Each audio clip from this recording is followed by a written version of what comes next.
السلام عليكم ورحمة الله وبركاته.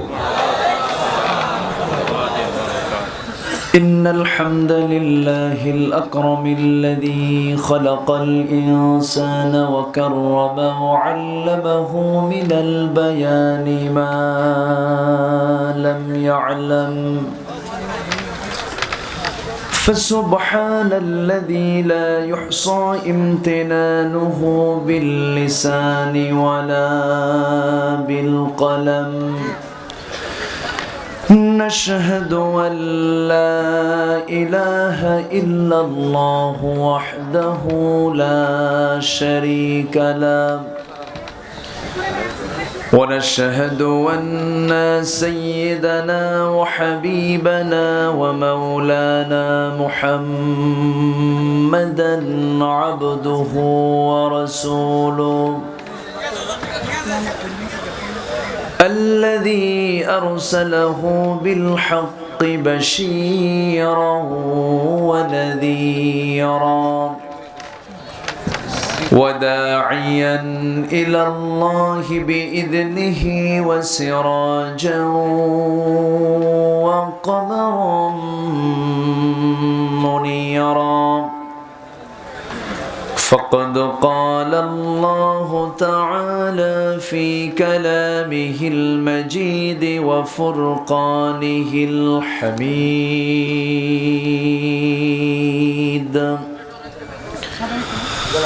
أعوذ بالله من الشيطان الرجيم. بسم الله الرحمن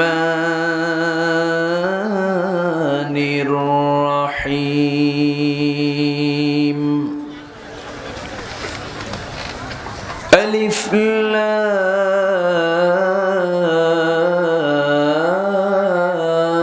لام ميم.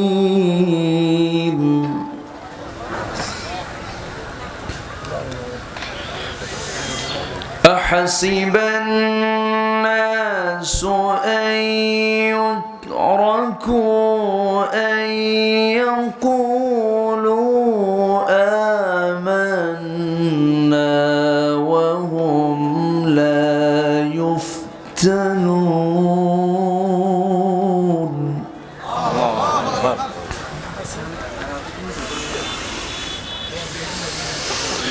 ولقد فتنا الذين من قبلهم فليعلمن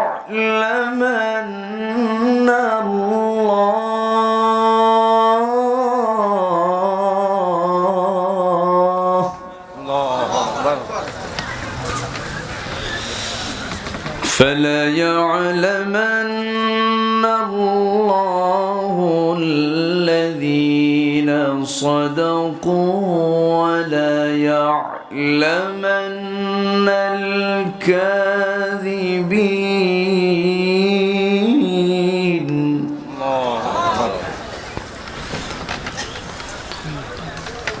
الله أكبر.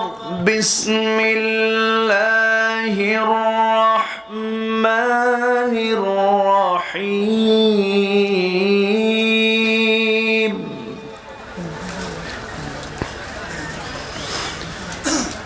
إن الله وملائكته يصلون على النبي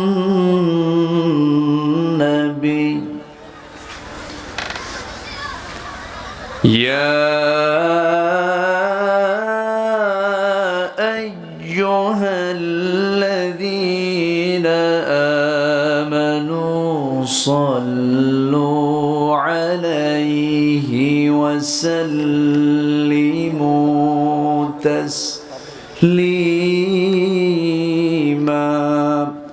اللهم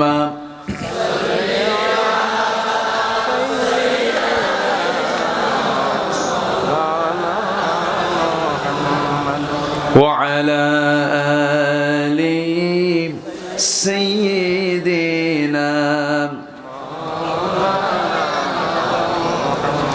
একটু মোহাব্বত দিয়ে নবীর প্রেমে মাতোয়ারা হয়ে জবান খুলে উচ্চ আওয়াজে সবাই বলুন আল্লাহুম্মা সাল্লি আলা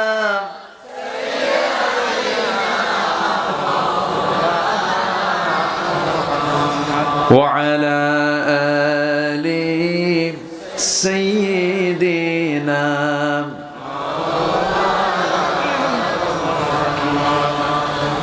তায়েফের কথা ভেবে কাঁদে শুধু দুনয়ন এমন দরদি পেতে কাঁদে মন অনুক্ষণ কাঁদে মন অনুক্ষণ ওহুদে দাতহারা আহমদ যখন লৌহ মাখা কিয়ামতে উঠবে তখন জিহাদ না করে কিভাবে দেখাবে তুমি চাঁদ চেহারা রূপে ওয়াতুল আল্লাহুম্মা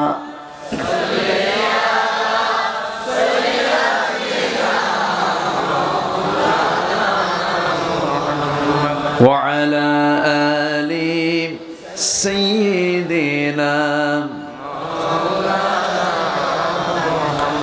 সবাই বলুন বালাগাল উলা বিকামালিহি কাশাফাত তুজা বিজামালিহি হাসনাত জামিউ খিসালিহি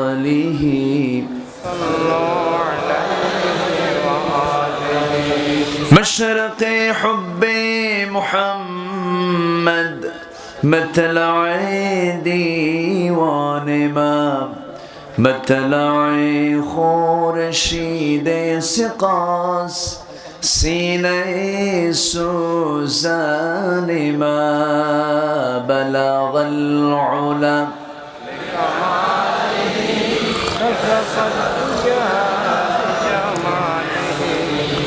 حسنت جميع خصاله صلوا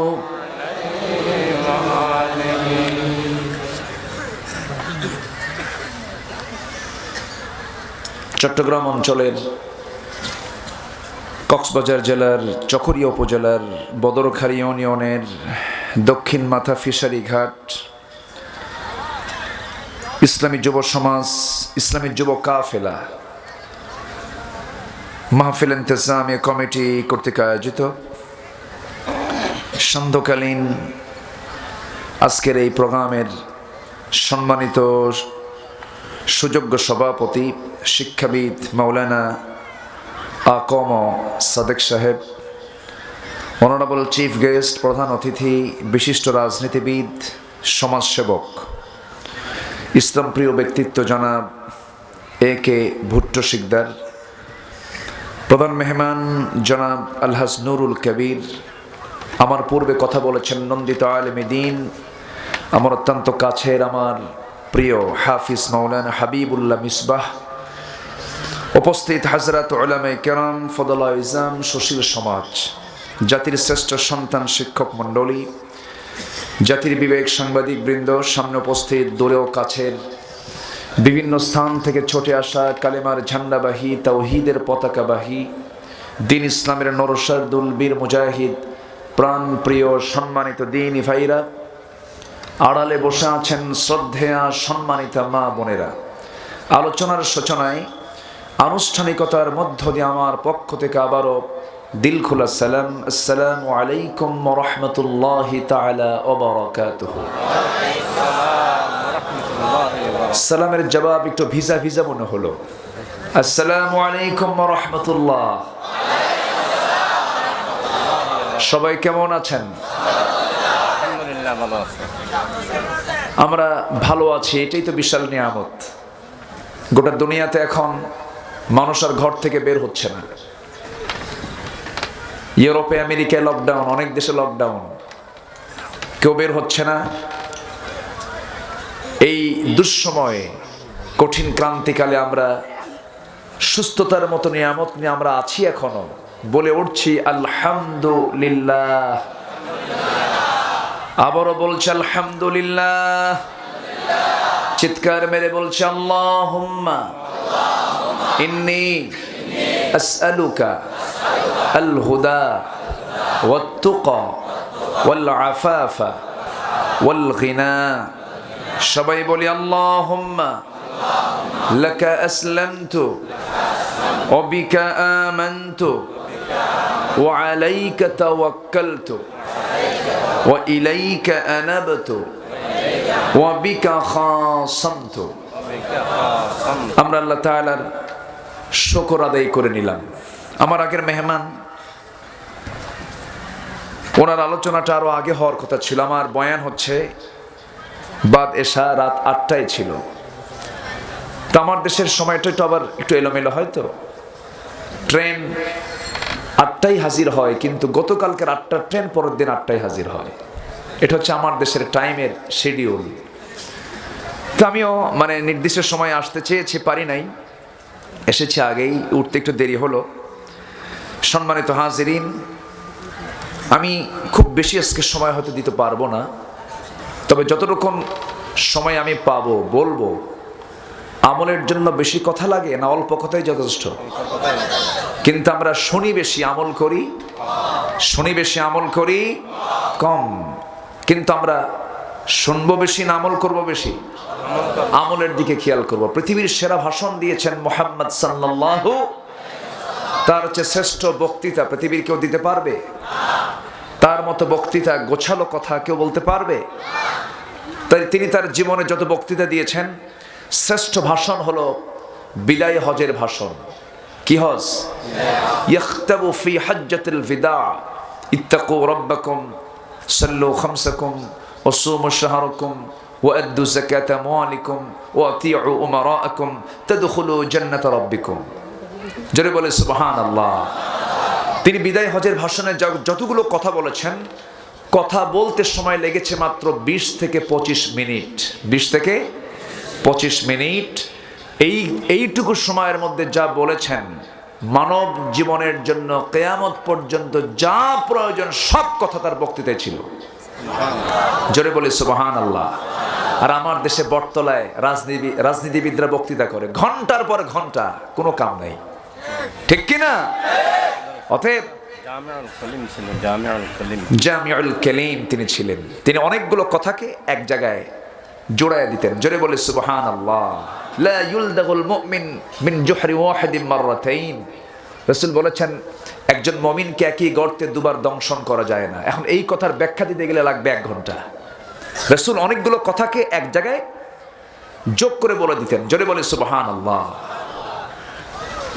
সম্মানিত হাজিরিন, আমি যেখান থেকে তেলাওয়াত করেছি সূরাটার নাম হলো সূরাতুল আনকাবুত। আনকাবুত মানে হলো মাকড়সা। আনকাবুত মানে কি? পৃথিবীতে সবচেয়ে দুর্বল ঘর কোন প্রাণীর? বলেন তো, কোন প্রাণী বানায়? কিন্তু যে ঘরটা বানায় সে ঘরটা কি কোনো ভুল না নিখুঁত?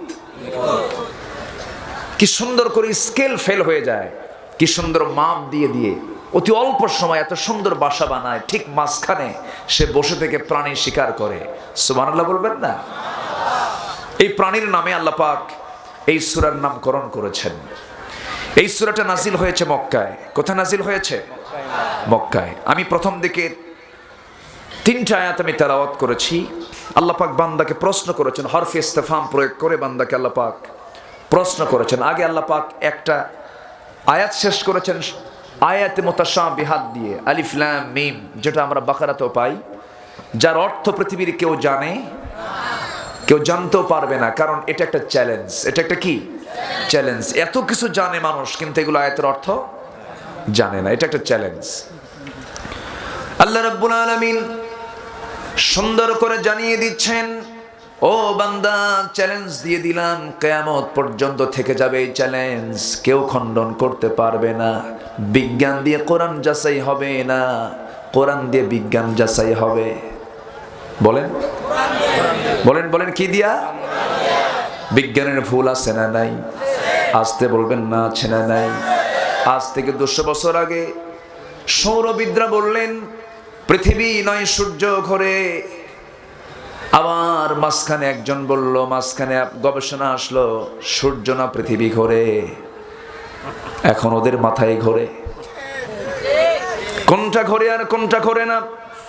আল্লাহ রাব্বুল আলামিন সুন্দর করে সায়েন্সের সূরা, সায়েন্সের একটা আল্লাহ রাব্বুল আলামিন সূরায় দিয়েছেন, গবেষণার জন্য দিয়েছেন, ইয়াসিন ওয়াল কুরআনিল হাকীম ইন্নাকা লামিনাল মুরসালিন আলা সিরাতিম মুস্তাকিম। কোরআন হলো বিজ্ঞানময়। কোরআন কি? বিজ্ঞানময়। বিশেষ জ্ঞান যার মধ্যে পাওয়া যায় সেটাই তো বিজ্ঞান। জোরে বলে সুবহানাল্লাহ। এই সূরার ভিতরে বলছেন, শোনো, সূর্য ঘোরে না পৃথিবী ঘোরে তোমাকে জানিয়ে দিচ্ছি। লাশ-শামসু ইয়ানবাগি লাহা আন তুদরিকাল কমার ওয়ালাল লাইলু সাবিকুন নাহার ওয়া কুল্লুন ফি ফালাকিন ইয়াসবাহুন। সূর্য চন্দ্রকে টপকায় যায় না, চন্দ্র সূর্যকে টপকিয়ে যেতে পারে না, বরঞ্চ প্রত্যেকটা সৃষ্টি নিজ নিজ কক্ষপথে পরিভ্রমণ করছে, নিজ নিজ পথের মধ্যে সে পরিভ্রমণ করছে। মানে সূর্য ঘোরে, পৃথিবীও ঘোরে। জোরে বলি সুবহানাল্লাহ। কত আগে আল্লাহ পাক এগুলো বলে দিয়েছেন। সায়েন্সের দিকে গেলে পরে ঘন্টার পরে ঘন্টা লেগে যাবে আলোচনাকে শেষ করার সময়। যেখানে সকল কিছুর জ্ঞান শেষ, সেখানে কোরআনের জ্ঞান শুরু। জোরে বলে সুবহানাল্লাহ। যত পৃথিবীর সমস্ত জ্ঞানগুলো সব হেরে যাবে, সব শেষ হয়ে যাবে, কোরআনের জ্ঞান কখনো ফুরাবে ফুরাবে না। কারণ কোরআন কার কথা? আসতে বলবেন না, কার কথা? এর মধ্যে কোনো কিছুকে বাদ আছে নাকি? সব কিছু বলে দিয়েছেন কে? ছোট বিষয় আছে, বড় বিষয়, মাকড়সাও আছে, আবার হাতি আছে না নাই? আছে না নাই? সূরাতুল ফিল নামে হাতি আছে, আবার পিঁপড়া আছে না নাই? আবার মৌমাছি আছে না নাই? আছে।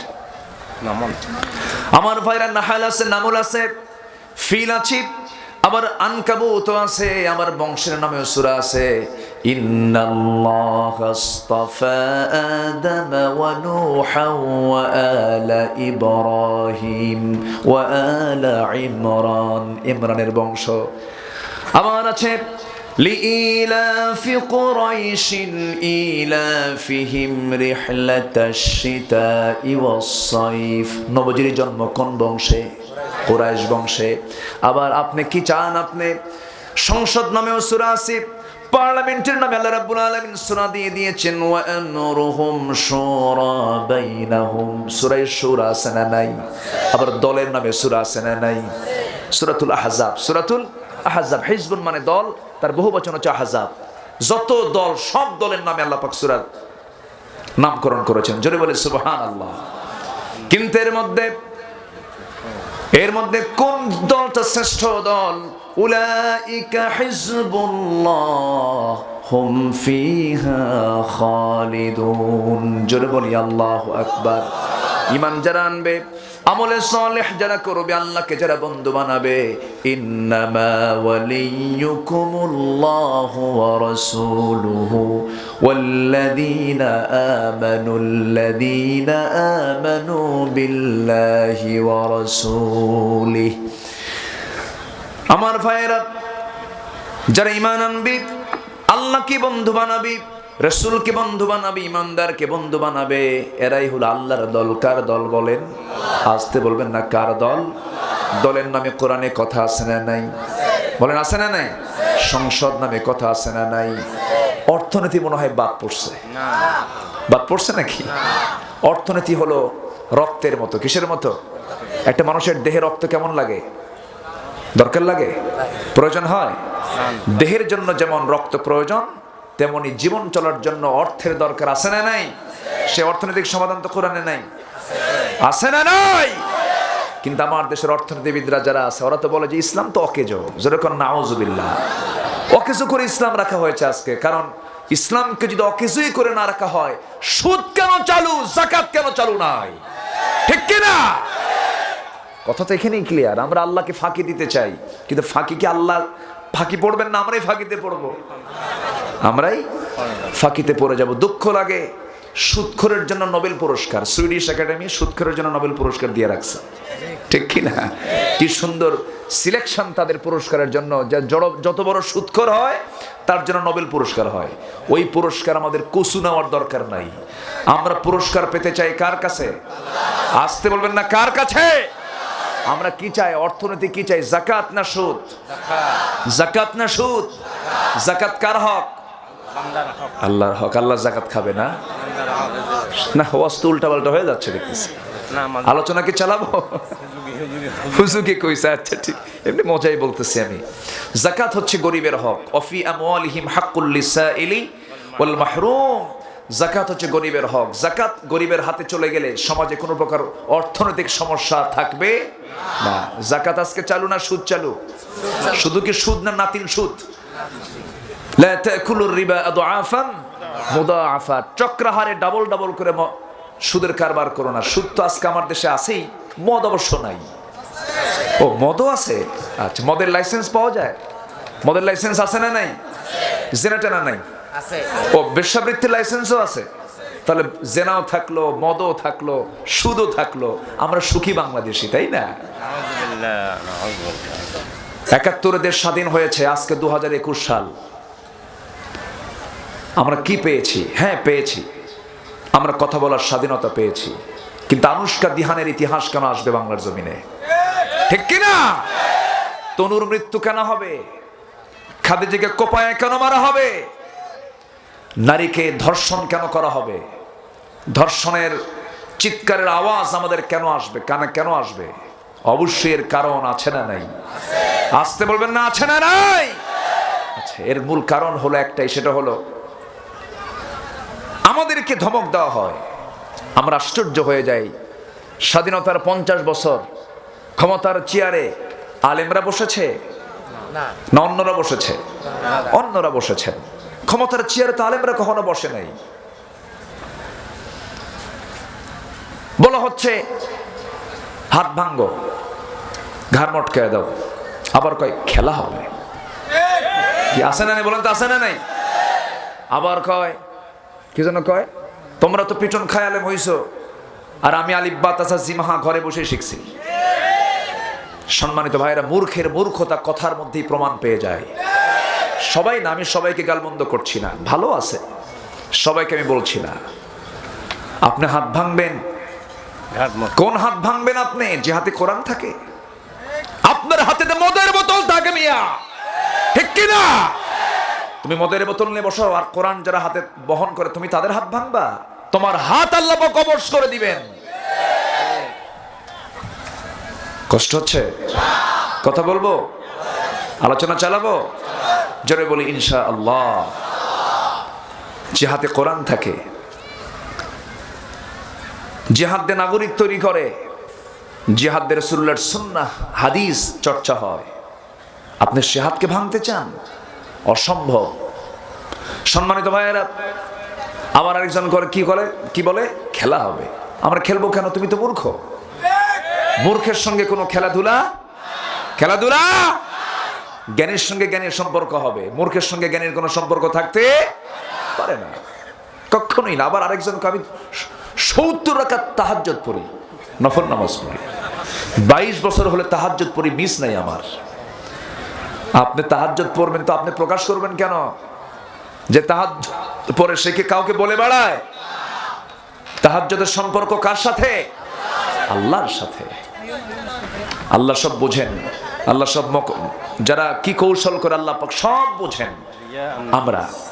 আমরা এগুলো করব না, আমরা সম্পূর্ণ করব কার খুশির জন্য? আসতে বলবেন না, কার খুশির জন্য? আল্লাহর খুশির জন্য। আমার ভাইয়েরা, আমরা আল্লাহকে ভুলতে পারি না। আপনি আমাকে দেখতেছেন, আমি আপনাকে দেখতেছি, দেখার জন্য আল্লাহ পাক কি দিয়েছেন? শুধু একটা চোখের কথায় যদি বলি আল্লাহ কত মহান দেখেন, এই চোখটা যদি আল্লাহ আপনাকেও না দিতেন, আমাকেও না দিতেন, আমি কি দুনিয়া দেখতাম নাকি? আসতে বলবেন না, দেখতাম নাকি? নিয়ামতটা কার? এই চোখের মধ্যে পানি আছে না নাই? টিউবওয়েলের পানি নাকি? কিসের পানি? চোখের পানি, সাধারণ পানি না। এই চোখের ভিতরে থাকে হলো শ্লেষ্মা তেল, ইলেকট্রোলাইটের সংমিশ্রণে, সংমিশ্রণ এক জটিল পানি আল্লাহ পাক ভিতরে রেখে দিয়েছেন। যদি শুধু পানি হতো, শূন্য তাপমাত্রায়, জিরো তাপমাত্রায় চোখের পানিগুলো বরফ হয়ে যেত, চোখ নষ্ট হয়ে যেত। যদি তেল মার্কা হতো তাহলে উল্টা ধুলাবালি চোখের মধ্যে ঢুকতো। চোখের কর্নিয়াকে ভালো করার জন্য আল্লাহ পাক এমন জাতীয় সেখানে পানি সেট করে দিয়েছেন, আবার ওয়াইফার রেখে দিয়েছেন। চোখের সামনে ওয়াইফার আছে না নাই? রেখে দিয়েছেন। বান্দা জমিনে চলবি সারা জীবন, যে তেল দিছি আর যে পানি দিছি, তোর এক্সট্রা করে পানি লাগবে না। একটু আস্তে করুন সুবহানাল্লাহ। চোখে পানি দিলেন কে? ওষুধ দিলেন কে? প্রশংসা করব কার? দেখবো খারাপ না দেখবো ভালো? কিন্তু বান্দা কি দেখে? খারাপ দেখে। চোখ দিলেন, চোখ দিলেন কে? খারাপ দেখে আল্লাহ। খারাপ দেখে আল্লাহ না, খারাপ দেখে বান্দা। বান্দা খারাপ কিছু দেখা যাবে না, ভালো কিছু দেখতে হবে। কারণ ইন্নাস সামআ ওয়াল বাসারা ওয়াল ফুআদা কুল্লু উলাইকা কানা আনহু মাসউলা। শ্রবণ শক্তি, দৃষ্টি শক্তি, অন্তর শক্তি নিয়ে জিজ্ঞাসিত হতে হবে কার কাছে? এই চোখ দিয়ে কি দেখেছি, এই কান দিয়ে কি শুনেছি, অন্তর দিয়ে কি চিন্তা করেছি? অন্তর চিন্তা করব, কাউকে থাপড়াবো না আদর করব? আদর করব। এই অন্তর দিয়ে ভালো চিন্তা করতে হবে। চুরির চিন্তা করা যাবে না, ডাকাতির চিন্তা করা যাবে না, বান্দার হক নষ্ট করার চিন্তা করা যাবে না। এই চক্ষু দিয়ে খারাপ কিছু দেখা যাবে না, এই কান দিয়ে খারাপ কিছু শোনা যাবে না। সব একদিন হাজিরা হয়ে যাবে আল্লাহর সামনে, সব সাক্ষ্য দিয়ে দেবে। কারণ আল ইয়াউমা নাখতিমু আলা أفواههم وتكلمنا أيديهم وتشهد أرجلهم بما كانوا يكسبون জোরে বলুন আল্লাহু আকবার। আজকের দিন আমি সব মোহর মেরে দিলাম। সাক্ষ্য দেবে তোমাদের হাত, সাক্ষ্য দেবে তোমাদের পা, সাক্ষ্য দেবে তোমাদের অঙ্গ প্রত্যঙ্গগুলো। কি করেছো সব একদিন জবাব দেবে তোমাদের অঙ্গ প্রত্যঙ্গগুলো। এই জন্য আমরা আমাদের দেহটাকে অবশ্যই কন্ট্রোল করব। এই দেহটা চালাবো কার নিয়মে? আসতে বলবেন না, কার নিয়মে? আল্লাহর নিয়মে আমাকে আপনাকে চালাতে হবে। এই দুনিয়া ছেড়ে আমি আপনি চলেই যাব, তো আল্লাহর নিয়মে যখন এই দেহটা চালাতে যাব, এই জীবনটা যখন চালাতে যাব, আল্লাহ বলছেন বান্দারে ঈমান তো এনেছো, ভালো ভালো কথা। আমরা এখানে যারা বসে আছি বিশ্বাস করি কাকে? আসতে বলবেন না, কাকে? বিশ্বাস করে নিয়েছে পরকালকে, বিশ্বাস করে নিয়েছে রাসূলকে, বিশ্বাস করে নিয়েছে কোরআনকে। ভালো কথা। শুধুমাত্র এতটুকু বিশ্বাস করি ক্ষান্ত নয়। আল্লাহ রাব্বুল আলামিন বান্দাকে এবার প্রশ্ন করছেন, আহাসিবান নাস আইয়ুতরাকু আইয়াকুলু আমান্না ওয়া হুম লা ইফতানুন। মানুষের কি ধারণা ঈমান এনেছি এতটুকুন শব্দ বললে আমি তাকে মাফ করে দেব? না, আমি তাকে ছেড়ে দেব? না না, অবশ্য আমি তাকে পরীক্ষা করব। কার কথা? আসতে বলবেন না, কার কথা? আল্লাহর কথা। আল্লাহ বলছেন বান্দা ঈমানদার যদি হয়ে থাকো তোমাকে অবশ্যই পরীক্ষা করা হবে। ঈমান যার আছে তার পরীক্ষা অবশ্যই আছে না নাই? ঈমান যার নাই তার কোনো পরীক্ষা নাই। আমাদের ঈমান আছে না নাই? সবাইকে ঈমান আছে মনে করি আমরা। ঈমান যদি থেকে থাকি তাহলে ভাবতে হবে, পরীক্ষার জন্য প্রিপারেশন নিতে হবে। যে কোনো মুহূর্তে পরীক্ষা আসবে। পরীক্ষার আইটেমগুলো আল্লাহ রাব্বুল আলামিন জানিয়ে দিয়েছেন, ওয়ালানাবলুওয়ান্নাকুম বিশাইইম মিনাল খাউফি ওয়াল জু'i ওয়া নাকসিম মিনাল আমওয়ালি ওয়াল আনফুসি ওয়াথ থামারাত ওয়া বাশশিরিস সাবিরিন। জোরে বলুন আল্লাহু আকবার। বান্দার আমি তোমাকে পরীক্ষা করব ভয়ের দ্বারা, ক্ষুধার দ্বারা, সম্পদের ক্ষয়ক্ষতির দ্বারা, জীবনের দ্বারা পরীক্ষা করব। তোমাকে এই সমস্ত পরীক্ষায় ফেল করলে চলবে না, পাশ করতে হবে যেমন করে পাশ করেছেন তোমাদের জাতির পিতা ইব্রাহিম আলাইহিস সালাতু ওয়াস সালাম। ওয়া ইযিবতালা ইব্রাহিম রাব্বুহু বিকালিমাতিন ফাতাম্মাহুন। নবী হে, আপনি সেই সময়ের কথা স্মরণ করুন যে সময় আমি ইব্রাহিমকে আপনার আগে পরীক্ষা করেছিলাম। প্রত্যেকটি পরীক্ষায় তিনি ফেল করেছেন না পাশ করেছেন? আসতে বলবেন, ফেল করেছেন না পাশ করেছেন? নবীদের জীবনে যেমন পরীক্ষা ছিল, আমাদের জীবনেও পরীক্ষা আছে না নাই? আমাদের জীবনেও পরীক্ষা আসবে, পরীক্ষা দিতে হবে। আমার ভাইয়েরা, কোন নবীর জীবনে পরীক্ষা আসে নাই? সবচাইতে বেশি কঠিন পরিস্থিতির মোকাবেলা করেছেন আমার প্রিয় নবী মুহাম্মদুর রাসূলুল্লাহ। মুহাম্মদুর রাসূলুল্লাহ তিনি কি কারো বাড়িতে আগুন লাগাইয়া দিয়েছিলেন নাকি? তিনি কাউকে থাপ্পড় মেরেছেন নাকি? তিনি কারোর সঙ্গে রূঢ় আচরণ করেছেন নাকি? তিনি কি বদমেজাজি না বিনয়ী? তিনি কি বদমেজাজি না বিনয়ী?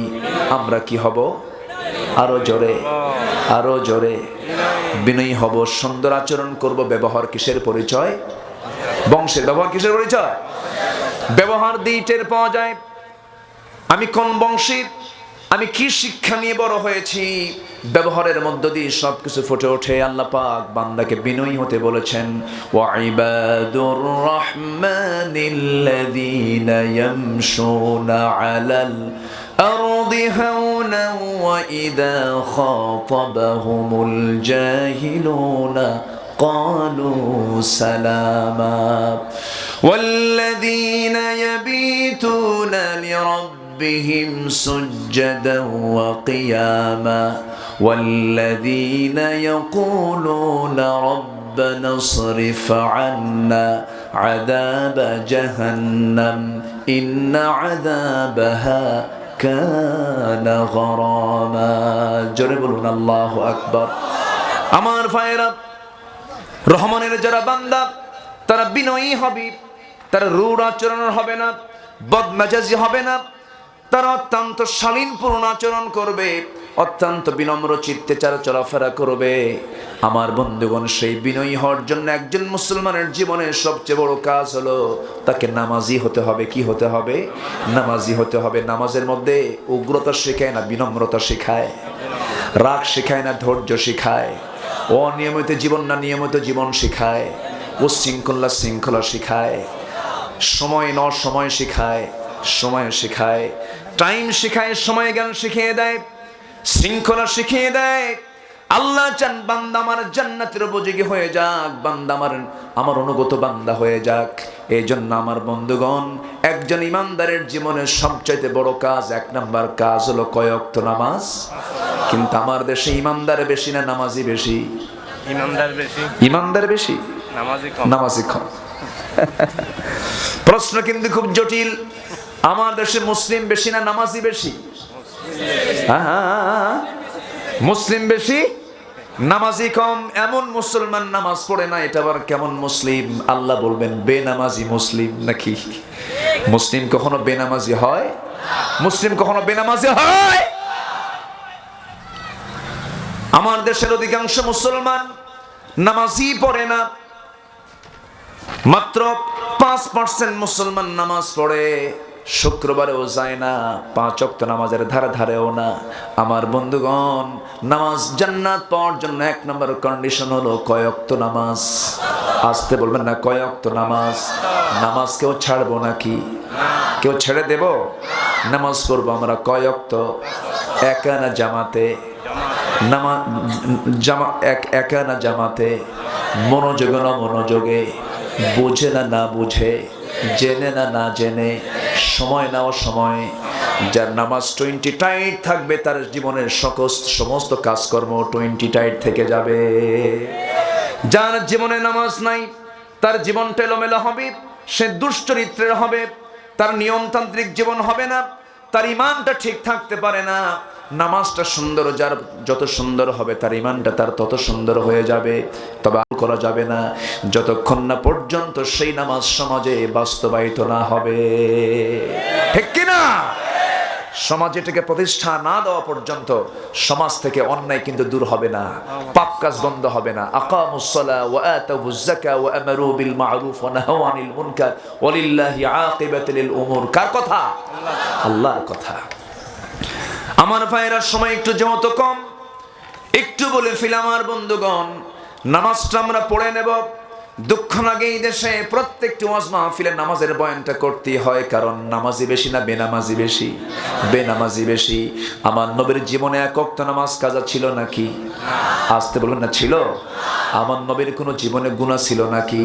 যার জীবনে একটা গুনাহ যার ছিল না, তার নামাজ কাজা হয় না। আর আমরা এমন বুজুর্গ হয়ে গেছি, নামাজ পড়ি না। আবার অনেকে ভাবি হুজুর নামাজ পড়ে কি করব, আল্লাহ আমারে জান্নাত দেবেই, মানে সে জান্নাত কিনে নিছে, এরকম আছে না? বলেন তো।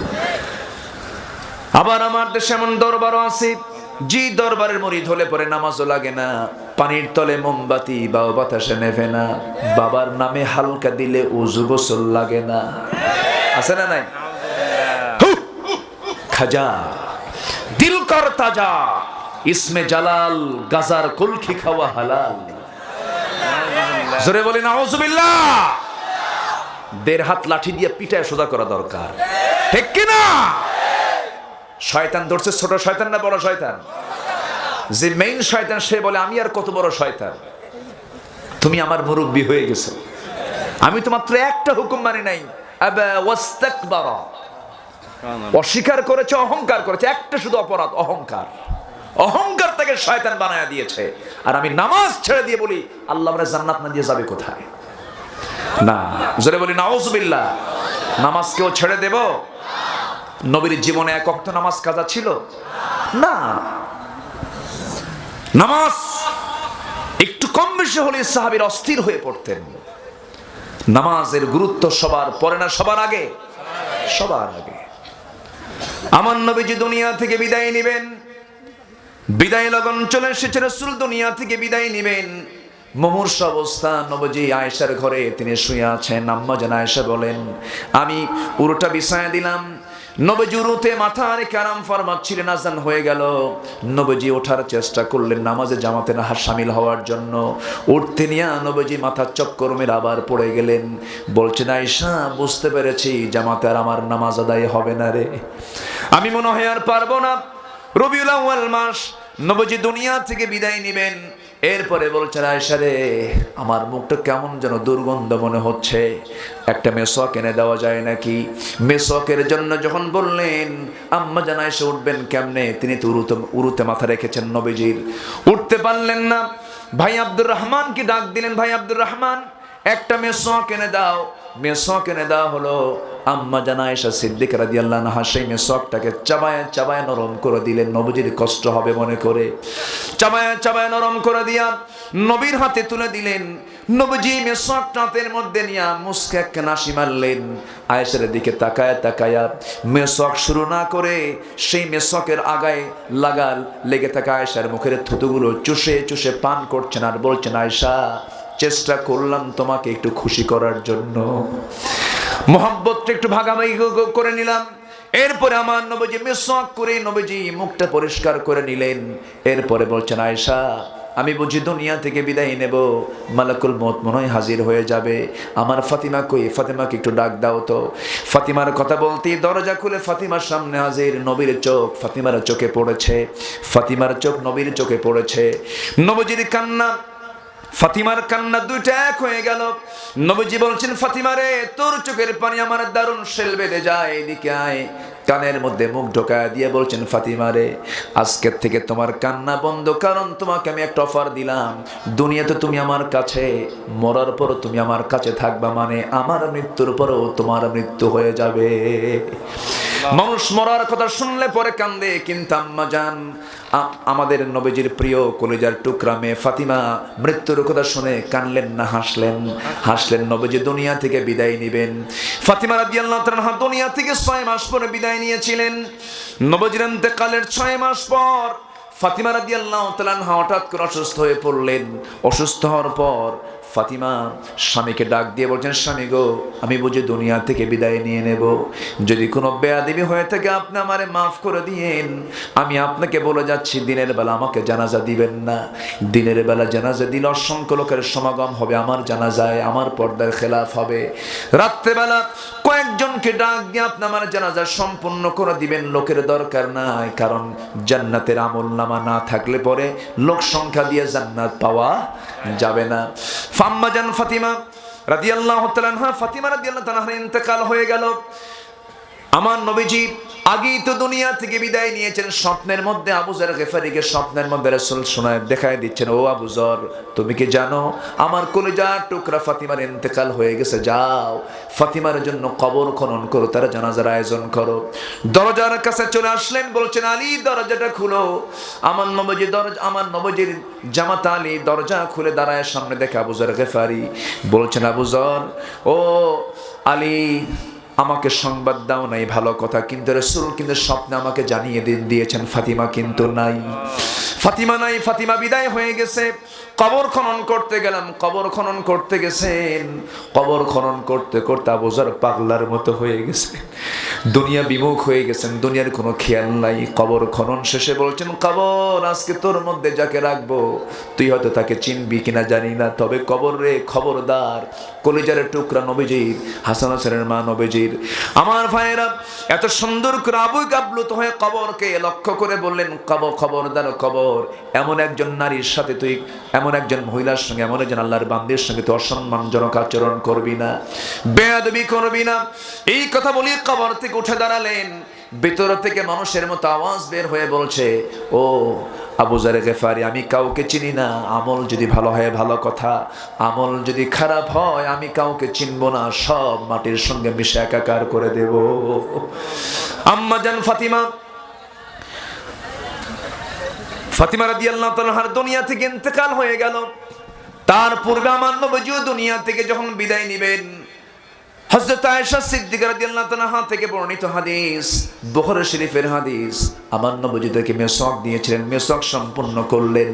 এরপরে বলছেন, ফাতিমা, ও আয়েশা, আমি বুঝি দুনিয়া থেকে বিদায় হয়ে যাব, মালাকুল মউত চলে আসতেছে, সাকরাতুল মউতের লক্ষণ চলে আসছে, তবে আমার উম্মতকে আমি তোমাকে সর্বশেষ একটা হাদিস জানিয়ে যাচ্ছি, আমার উম্মতকে জানিয়ে দিবা, আমার উম্মতরা যেন কখনো 5 ওয়াক্ত নামাজ যেন না ছেড়ে দেয়। কেউ কি নামাজ ছেড়ে দেব নাকি? নবীজির জীবনের শেষ কথা কি ছিল? আসতে বলবেন না, কি ছিল? এত আইন বাংলার জমিনে পাশ হলো, শুধু একটা আইন যদি বাংলার জমিনে পাশ হয়ে যায়, নামাজ এবং পর্দা, সমাজ থেকে সমস্ত আকাম কুকাম সব নিশ্চিত বন্ধ হয়ে যাবে, ঠিক কিনা? কিন্তু এত আইন পাশ হলো, এই দুটো আইন পাশ করার কেউ হিম্মত পায় না। হিম্মত পাবেই কেমনে? নিজেরই তো নামাজের খবর নাই। পর্দার বিধান জারি করবে কেমনে? নিজেরই তো পর্দার খবর নাই, ঠিক কিনা? আনুষ্কা দিহান যে ইতিহাস রচনা হলো, আনুষ্কার মৃত্যু হলো মাত্র 17 বছর বয়সে। তার মা তার মেয়ে হত্যার বিচার চাচ্ছেন। আমি তার মাকে প্রশ্ন করব, আপনার মেয়েকে আপনি কেন গ্রুপ স্টাডিতে পাঠালেন? আমরা আনুষ্কাকে দোষ দিচ্ছি, আমাদেরও দোষ আছে। আমরা কেন জাতি হিসাবে আনুষ্কার হাতে আগে কোরআন তুলে দিতে পারি নাই, ঠিক কিনা? আনুষ্কার গায়ে যদি আজকে পর্দা থাকতো, পর্দার পরিবেশ যদি থাকতো, ফ্যামিলিতে যদি পর্দা থাকতো, আজকে এই অপ্রীতিকর মৃত্যুর ঘটনা ঘটতো না, ঠিক কিনা? এই জন্য আল্লাহর বিধানের দরকার আছে না নাই? আসতে বলবেন না, আছে না নাই? আছে। সম্মানিত ভাইয়েরা, সম্মানিত হাজিরিন, আমরা ঈমান এনেছি, শুধু ঈমান আনলেই হবে না, ঈমানের কাজগুলো আমাকে আপনাকে করতে হবে। আমি ইতিমধ্যে একটা বিষয় স্পষ্ট করে দিয়েছি, নামাজ আমরা কেউ ছেড়ে দেব, আসতে বলবেন না, ছেড়ে দেব। নামাজ হবে কয় ওয়াক্ত? 5 ওয়াক্ত নামাজ আর কেউ ছাড়বো না। কারা একটু হাত তুলে দেখেন তো দেখি, জোরে বলি, ইয়া আল্লাহ, ইয়া রহমান, আমাদেরকে 5 ওয়াক্ত সালাত আদায় করার তৌফিক তুমি আল্লাহ দিয়ে দাও। জোরে বলি আমিন, আরো জোরে আমিন। হাত নামান। এখন নামাজ তো আমি আপনি পড়বই, মুনাফিকরাও কিন্তু নামাজ পড়ে না? মুনাফিকের নামাজ আর ইমানদারের নামাজ কি একরকম? আসতে একরকম? মুনাফিক শুধু নামাজ পড়বে, কিন্তু সমাজে ইসলাম চবে না। মুনাফিক শুধু নামাজটাকে মসজিদের মধ্যেই রাখবে, কিন্তু নামাজের বাস্তবায়ন সমাজে চালু করবে না যারা, তারাই হচ্ছে টাটকা মুনাফিক। এরকম মুনাফিক আছে না নাই? সমাজে যখন আপনি নামাজের পরিবেশ চালু করবেন, সেই সময় বাধা বিপত্তি, হুমকি ধামকি আমার আপনার চোখের সামনে আসে না নাই? আমাকে দেখানো হবে হত্যার হুমকি, সম্পদের হুমকি দেখানো হবে, সম্পদ সিজ করে নেওয়ার কথা বলা হবে, ধনাঢ্য শ্রেণীর বাধা আসবে, পারিবারিক বাধা আসবে, রাষ্ট্রীয় বাধা আসবে। সকল বাধা ডিঙ্গিয়ে আমরা খুশি করব কাকে? আসতে বলবেন না কাকে? ছোট্ট একটি ইতিহাস মনে পড়লো। আমি আজকে সময় খুব বেশি দেব না, কারণ আমি বলেই ফেলি আজকে আমার টাইম শিডিউল দেওয়া এখানে 8টায় দেওয়া ছিল, আমি এখানে 7:30 হাজির হয়েছি। তারা উঠিয়েছেন একটু দেরি করে, আমাকে উঠিয়েছেন। এই প্রোগ্রামটা খুব অল্প সময় আগে আমি নিয়েছিলাম। আজকে আমি এটা 9টার ভিতরে শেষ করে দেওয়ার কথা ছিল, সেখানে আমি আধা ঘন্টা ক্রস করেছি। আর কিছু সময় আমি সময় দিচ্ছি, আমাকে সময় দেবেন আপনারা? সময় দেবেন তো? আচ্ছা, হয়তো আমি আজকে পুরোপুরি চাহিদা পূরণ করতে পারবো না, তবে এটাও প্রমিস করে যাচ্ছি, যেহেতু বদরখালী, কি খালি, কি নাম এটা এলাকার নাম? ইসলামের প্রথম যুদ্ধের নাম কি? প্রথম যুদ্ধের নাম কি? কি সুন্দর একটি নাম, বদরখালী। আমার দেশে কিছু কিছু এলাকার নাম শুনে তো হাসি লাগে, এত সুন্দর একটা নাম। প্রথম যুদ্ধ দিয়ে, যুদ্ধের নামে একটা এলাকার নাম, বলি আলহামদুলিল্লাহ, খুব সুন্দর। সম্মানিত ভাইয়েরা, ঈমান এনেছি, পরীক্ষা হবে না সেই ঈমান আনা এখনো হয়নি, ঠিক কি না? ঈমান এনেছেন সাহাবীর। এক সাহাবীর কথা মনে হলো, সে সাহাবী ইসলাম কবুল করেছেন, চাচা তাকে ছোট থেকে বড় করেছেন। চাচার কানে যখন সংবাদ গেল ভাতিজা ইসলাম কবুল করেছে, সঙ্গে সঙ্গে ভাতিজাকে ডাক দিয়ে বলতেছে, এই আমি শুনলাম তুমি নাকি ইসলাম কবুল করেছ। ভাতিজা বলতেছে, চাচা আপনি শুনবেন কেন, আপনি দেখেন। কি দেখবো আমি রে? সঙ্গে সঙ্গে ভাতিজা বলতেছে, আশহাদু আল্লা ইলাহা ইল্লাল্লাহু ওয়াহদাহু লা শারীকা লাহু ওয়া আশহাদু আন্না মুহাম্মাদান আবদুহু ওয়া রাসূলুহু। কালিমা পড়ার সঙ্গে সঙ্গে চাচা বলে, আমার বাপ দাদার ধর্মে চুনকালি মারলি, আজকে তোকে আমি উলঙ্গ করে এখানে ছেড়ে দেব, সম্পদ থেকে আমি তোকে মাহরুম করে ফেলবো। এবার ভাতিজা বলে, আমার চাচা দুনিয়ার সমস্ত সম্পদ একদিকে, আমার ইমানটা একদিকে, সব দেব, কিন্তু আমি আমার ইমানটা বিক্রি করতে পারবো না। আহাসিবান নাস আইয়ুতরাকু আইয়াকুলু আমান্না ওয়া হুম লা ইফতানুন। জোরে বলি আল্লাহু আকবার। সঙ্গে সঙ্গে চাচা থাপ্পড় মেরে জমিনে ফেলে দিয়া গায়ের জামাটা টেনে খুলে ফেলে দিল। এবার বলছে, আমি তোর পরনের লুঙ্গিটাও খুলে নেব, খুলে ফেলে দে। পরনের লুঙ্গির গেটে হাত দিয়ে চাচার কথায় ওই আল্লাহওয়ালা বান্দা, ওই যুবকটা ভাতিজাটা লুঙ্গিও খুলতে বাধ্য হলো। লুঙ্গি খুলে, জামা খুলে, সম্পূর্ণ উলঙ্গ করে যখন তাকে বের করে দেওয়া হয়েছে, মার চোখের সামনে হাজির হয়ে বলছে, মা আমার দিকে তাকায়ও না, দিন গ্রহণ করেছি, লুঙ্গিটা পর্যন্ত খুলে নিয়েছে। সব কিছু আমি আমার চাচার সামনে হাজির করে দিয়ে চলে এসেছি, ইমানটা নিয়ে এসেছি। মা আমাকে একটা ছোট্ট একটা চাদর দিয়ে দাও, কোনো মতো সতরটা থেকে দুনিয়ার কোনো দরবারে যাব না, আমার নবীর দরবারের দিকে রওনা করছি। মদিনার দিকে রওনা করলেন। প্রচন্ড শীতকাল, ওই শীতের ভিতরে আমার নবীর দরজায় গিয়ে যখন কড়া নাড়ছিলেন, দরজা খুলে গেল। নবীজি দরজা খুলেই দেখেন গায়ে কিছু নাই, থরথর করে যুবকটা কান্দে, যুবকটা কাঁপতেছে আর কাঁদতেছে। রাসূল বলছেন, যুবক এত সকালবেলা কি হয়েছে? সমস্ত ঘটনা তিনি শুনলেন, জানলেন। ভিতরে ঢুকলেন, দুইটা সুন্দর দুটো জুব্বা, নবীজির ব্যবহৃত জুব্বা হাতের মধ্যে নিয়ে বাইরে বের হয়ে বলছেন, ও যুবক তোমার নামটা কি? আব্দুল উজ্জা না? তোমার নাম আজকে থেকে আমি রাসূল বলে দিলাম, তোমার নাম হচ্ছে আব্দুল্লাহ। জোরে বলুন সুবহানাল্লাহ। কোনো চিন্তা তোমার নাই, তোমার চাচা তোমাকে কাপড় উলঙ্গ করে বের করে দিয়েছে, আমি তোমাকে কাপড়ওয়ালা বানায় দিলাম, যাও। এবার দারুণ খুশি আব্দুল্লাহ আল্লাহকে লক্ষ্য করে বলছেন, ও আল্লাহ আমি নিজের জীবনকে ধন্য মনে করছি এখন। রাসূল বলছেন, ও আব্দুল্লাহ তোমার জন্য আমি আল্লাহর কাছে দোয়া করছি, আল্লাহ যেন তোমার জান এবং মালকে যেন আল্লাহ পাক কাফেরদের জন্য হারাম করে দেন। এই কথা শোনা মাত্র আব্দুল্লাহর মনটা খারাপ হয়ে গেল। আব্দুল্লাহর মনটা ফ্যাকাশে হয়ে গেল, চেহারা ফ্যাকাশে হয়ে গেল। বলছেন, হে রাসূল, আপনি আমার জন্য উল্টা দোয়া করলেন কেন? আমার তো মনের বাসনা যুদ্ধে অংশগ্রহণ করব, কাফেররা আমার নাক কাটবে, আমার চোখ তুলবে, আমার কান কাটবে। আমি হলো এরকম বিকৃত একটা দেহ নিয়া, নাক কাটা চোখ তোলা দেহ নিয়ে আল্লাহর সামনে হাজির হয়ে যাব। আমার তো এটার মনের বাসনা।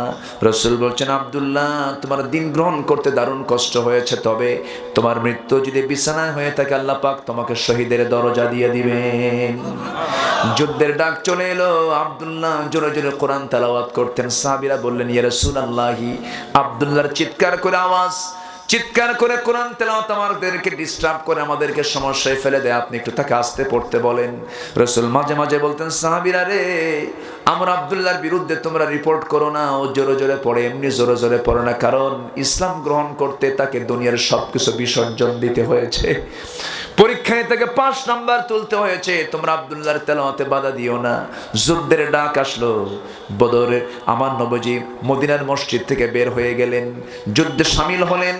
যুদ্ধ শেষ হওয়ার পর আমার নবীজি যখন ফিরে আসলেন, ওই সাহাবীও যুদ্ধে অংশগ্রহণ করেছিলেন। মদিনার দিকে রওনা হতে নিয়া নবীজির কানে সংবাদ এসলো, হুজুর, ওই আব্দুল্লাহ দুনিয়া থেকে বিদায় নিয়েছে, ওই আব্দুল্লাহ দুনিয়াতে নাই। রাসূল বলছেন, সাহাবীরা, আব্দুল্লাহ নাই, আব্দুল্লাহ গোসলের ব্যবস্থা করো, জানাজার আয়োজন করো, আমি কাউকে দিয়ে জানাজা পড়াবো না, আমি রাসূল নিজেই আব্দুল্লাহর জানাজার দায়িত্ব গ্রহণ করে নিলাম। জানাজার আয়োজন হলো, নবীজি জানাজা অংশগ্রহণ করলেন। রাসূল বলেন, সাহাবীরা, আমার আব্দুল্লাহর কবরটা খনন করেছে কোথায়? হুজুর, ওই 2 পাহাড়ের মাঝখানে চিপায়, আমাকে ওই জায়গায় নিয়ে যাও। নবীজি ওই জায়গায় গেলেন, কবরের দিকে তাকালেন, বললেন, সাহাবীরা, এই কবরে আমি কাউকে নামতে দেব না, আমি রাসূল নিজে কবরে নামবো। রাসূল নিজে কবরে নামলেন। কবরে নেমে নিয়ে বলছেন, ও সাহাবীরা, আমার আব্দুল্লাহর লাশ, আমার প্রিয় সাহাবীর লাশ আমার হাতে তুলে দাও, আমি তাকে নিজে দাফন করব। বলছেন, আবু বকর তুমি ডানে নামো, ওমর তুমি বামে নামো। পৃথিবীর সেরা 3 জন মানুষ আব্দুল্লাহর কবরে। পাশে থেকে একজন সাহাবী সাদ ইবনে আবি ওয়াক্কাস বলছেন, আয় আল্লাহ তাআলা, আমার মতো পোড়া কপাল বান্দার পৃথিবীতে কে থাকতে পারে? ওই লাশটা যদি আব্দুল্লাহর না হয় আমি সাদের হতো, আমার জীবনটা বদলে যেত। আমার নবীজি কবরে নেমে হাত আগায় দিলেন, আব্দুল্লাহর লাশটা তার হাতে নেওয়া হলো, কবরে শোয়া দিলেন। কবরে শোয়া দেওয়ার পর বুকের উপরে হাত রেখে আল্লাহ তাআলার দিকে লক্ষ্য করে আমার নবীজি বলছেন, আয় আল্লাহ তাআলা, আকাশের দিকে তাকায় তাকায় বলছেন, আয় আল্লাহ তাআলা, এই মুহূর্তে আমি আব্দুল্লাহর উপরে সন্তুষ্ট, মেহেরবানি করে আব্দুল্লাহর কবরটাকে তুমি আল্লাহ জান্নাতের টুকরা বানায়া দাও। জোরে করেন সুবহানাল্লাহ। আমার ভাইরা, জীবনটা গঠন করার দরকার আছে না নাই? আসতে বলবেন না, আছে না নাই? বাঁচবো কয়দিন, মরেই তো যাবো একদিন আমরা, ঠিক না? বাঁচবো আমরা কয়দিন শিরিক মুক্ত, বেদাত মুক্ত হয়ে, নামাজের মধ্য দিয়া, পর্দার মধ্য দিয়া একামতের দিনের মানসিকতা তৈরি করে নিয়ে আমরা আমাদের জীবনটাকে যদি ঢেলে সাজাই, এপারে দুনিয়া ওপারে আল্লাহ পাক আমাকে আপনাকে জান্নাত দিয়ে দিবেন। জোরে বলি সুবহানাল্লাহ। আল্লাহ তুমি সবাইকে বোঝার তৌফিক দিয়ে দাও। জোরে বলি আমিন, আরো জোরে আমিন, আরো জোরে সুম্মা আমিন। সম্মানিত হাজিরিন, সম্মানিত ভাই সব, আমি এই এলাকায় মনে হয় এটাই প্রথম, না? এই ইউনিয়নে আরেকবার আসছিলেন? আমি এসেছিলাম, তাহলে তো আসছি আমি, আলহামদুলিল্লাহ এসেছিলাম, আলহামদুলিল্লাহ। আমি খুবই খুশি যে আপনাদের এই চাঁদ মাখা মুখ, আপনারা এত তাড়াতাড়ি মাহফিলে হাজির হয়েছেন, বলি আলহামদুলিল্লাহ। জোরে বলি আলহামদুলিল্লাহ। আমি আর সময় বাড়াতে পারছি না সঙ্গত কারণে, কারণ আমাদের তো দিনের বেলাও মাহফিলে মানুষ চায়, সন্ধ্যায় চায়, রাত 3টায় চায়। রাত কয়টায়? 3টায়। হুজুর আপনি 3টার দিকে আসেন, সকাল 10টায় বলে। এখন আমরা তো পারি না, সবাই যখন চায় তখন আমরা তো নাও করতে পারি না। তো এই মাহফিলটার আরও আগে যে মাহফিলটা আমার রাতের 10টায় ওঠার কথা, প্রোগ্রামটা আছে আমার কক্সবাজার, সেখানেও যাওয়া দরকার। একটা পাখি আকাশে ওড়ে 2 ডানায় না 1 ডানায়? বলেন 2 ডানায় না 1 ডানায়? 2 ডানায়। এখন আজকে আমার 2টা ডানা, এখন এখানে একটা আছে, ওখানে একটা চেক অ্যান্ড ব্যালেন্স তো করতে হবে, সেখানেও হাজার হাজার মানুষ এসেছে। আমি এখানে তৃপ্তি হলো না, আমি জানি। আমারও তো, আমি যদি আলোচনা করে না তৃপ্তি পাই, তাহলে আপনিও তো তৃপ্তি পাবেন না, তাই না? আমার মন চাচ্ছে আমি আরো কিছু কথা বলি, আপনারও মন চাচ্ছে আমি আরো কিছু শুনি। এই অতৃপ্তির একটা পরিবেশ আমি রেখে আমার মন চাচ্ছে না, কিন্তু অপছন্দনীয় হলেও আমাকে চেক অ্যান্ড ব্যালেন্স করার জন্য আমাকে উঠতে হচ্ছে। আমি সবার কাছে ক্ষমা সুন্দর দৃষ্টি কামনা করছি এবং এটাও প্রমিস করে যাচ্ছি, আপনারা একটু আগে ভাগে যোগাযোগ করে, গোটা দেশে তো হাজার হাজার কমিটি, হাজার হাজার মাহফিল, বছরে না হলেও 8 থেকে 10,000 মাহফিলের মানে প্রস্তাব আসে আমার কাছে, সেখান থেকে মাহফিল করতে পারি 100-150 মাহফিল, এখন বাকিগুলো তো আর দিতে পারি না। তো আপনারা একটু আমাকে 1 বছর আগে এখনো যদি বলে দেন, তাহলে আগামীতে আমি আপনাদেরকে চুজেবল একটা টাইম সুন্দর করে 1.5 থেকে 2 ঘন্টার সময় আমি আলোচনা করব ইনশাআল্লাহ। আমি আশাবাদ কামনা করছি, সবার কাছে দোয়া চাই, সবাইকে আমার জন্য দোয়া করবেন, আমিও দোয়া করি আপনাদের জন্য।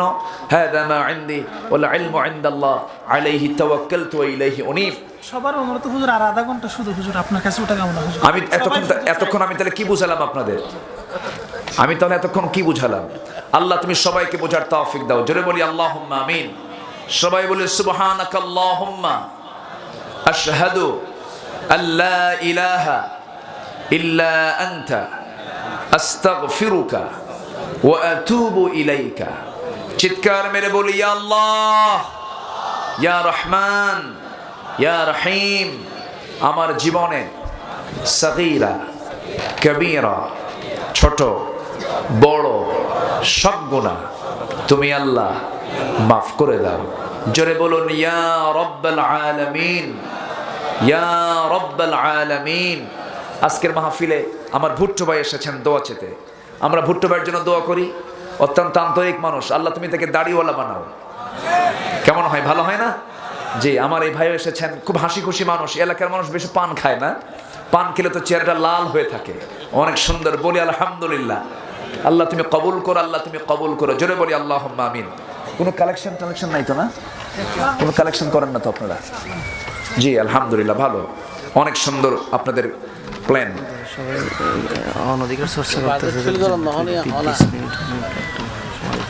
জি, আসুন আমরা দোয়া করবো। আমরা চাইবো কার কাছে? আল্লাহর কাছে। কারো কি নামাজ কাজা হবে আজকের থেকে? আমরা সাহায্য চাই কার কাছে? আল্লাহর কাছে। আসুন আমরা একটু নামাজের মতো করে বসি, নামাজের মতো করে বসে আমরা আল্লাহর কাছে চাবো, আল্লাহ যেন আমাদেরকে মাফ করে দেন। আল্লাহুম্মা আমিন। রব্বানা যালামনা আনফুসানা ওয়া ইল্লাম তাগফির লানা ওয়া তারহামনা লানাকুনান্না মিনাল খাসিরিন। আল্লাহ তাআলা সান্ধ্যকালীন সময়ে তোমার হাজারো মুসলমান নরনারীকে নিয়ে তোমার বান্দাগুলো কি সুন্দর করে তোমার কালাম শোনার জন্য কত আগে হাজিরা দিয়ে, মাহফিল হাজিরা দিয়ে বসেছে। আল্লাহ গো, তোমার কাছে ফরিয়াদ করে আমরা যারা আমিন আমিন করছি, গুনার দিকে নজর না দিয়া তামাম জীবনের সমস্ত গুনাহগুলো তুমি আল্লাহ আমাদের মাফ করে দাও।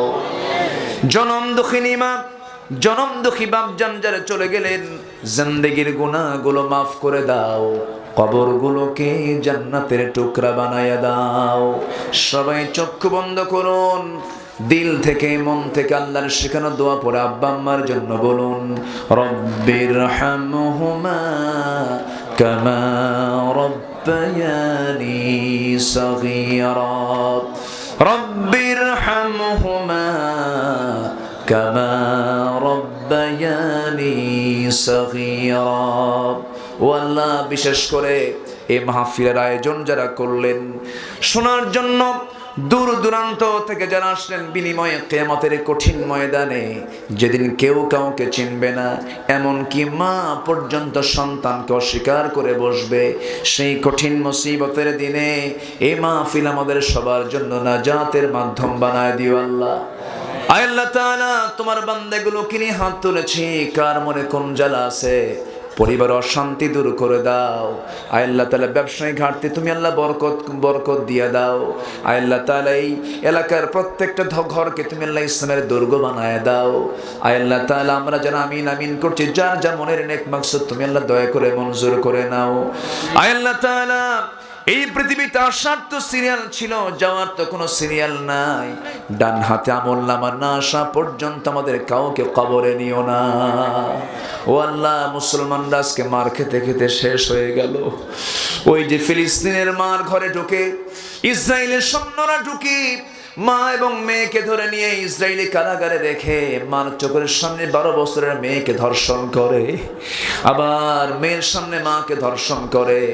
আল্লাহ গো, ওই ইয়েমেনের মা, ইয়েমেনের ছোট্ট ছোট্ট শিশুরা খাবার না পেয়ে বলে, আল্লাহ আমাদের পেটে কোনো খাবার নাই, কোনো রুটি নাই, মৃত্যু দিয়ে দাও, জান্নাতের মধ্যে আমাদেরকে রুটি খাওয়ার ব্যবস্থা করে দাও। আল্লাহ তোমার গায়েবী সাহায্য নাজিল করো, এই ক্রান্তি লগ্নে মুসলমানদেরকে একটা প্ল্যাটফর্মে আসার তৌফিক দিয়ে দাও। মেহেরবানি করে মুসলিম উম্মার জন্য একটা ওমর, আয় আল্লাহ তাআলা একটা ওমর তুমি আল্লাহ পাঠায় দাও। আয় আল্লাহ তাআলা একটা ওমর যেন এই বর্তমান পৃথিবীতে আসে। আল্লাহ তুমি তো বলেছো রাসূল আসবে না, তুমি তো বলেছো নবী আসবে না, কিন্তু তুমি তো বলো না কোনো ওমর আর আবু বকরের মতো কোনো লোক আসবে না। মেহেরবানি করে তুমি আল্লাহ মেহেরবানি করে ওমরের মতো হোক, আবু বকরের মতো হোক, একটা ওমর অথবা আবু বকর তুমি আল্লাহ পাঠাইয়া দাও। এই দুনিয়া ছেড়ে কোন দিন বিদায় নেব যাবি না, মালাকুল মউত কোন দিন হাজির হবে আমরা কেউ বলতে পারি না, তবে আমরা একদিন মরে যাব। মরে যাওয়ার সঙ্গে সঙ্গে আমরা কেউ বাঁচার চেষ্টা করলেও আমাদেরকে কেউ বাঁচাতে পারবে না। যখন মরে যাব টান মেরে ঘর থেকে বের করে দেবে রে আল্লাহ।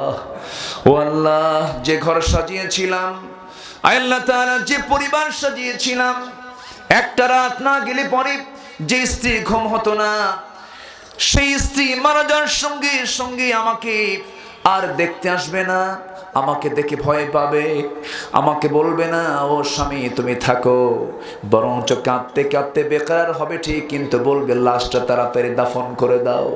যখন মরে যাব আমার নাম আর আব্দুল্লাহ আমিন থাকবে না, ভুট্টো সাহেব থাকবে না, মরে যাওয়ার সঙ্গে সঙ্গে বলবে লাশটা ঘর থেকে বের করে ফেলো, লাশটাকে গোসল করে ফেলো, লাশটাকে জানাজা দিয়ে ফেলো, লাশটাকে নিয়ে খাটিয়াতে চড়াও, লাশটার মুখটা খুলে দাও, আমার একটু দেখে নেই।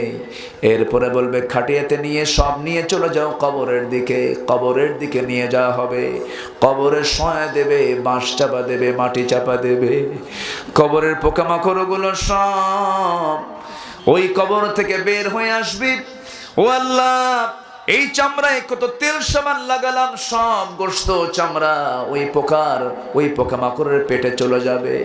আল্লাহ গো, এরপরে ওই যে জীবন শুরু হবে সেই জীবনের আর কোনো শেষ নাই রে আল্লাহ। ও আল্লাহ, মাথার চুলগুলো উপড়ে উপড়ে পড়বে, খসে খসে পড়বে। 60 দিনের মাথায় আমার গোটা দেহে হাড় ছাড়া কিচ্ছুই থাকবে না। শান্তি মুহূর্ত যখন চলে আসবে, সবার জামানে সবার চিন্তা চেতনায় জাগ্রত করে দিও কালো যে কালেমা তাইয়্যিবা লা ইলাহা ইল্লাল্লাহু মুহাম্মাদুর রাসূলুল্লাহ।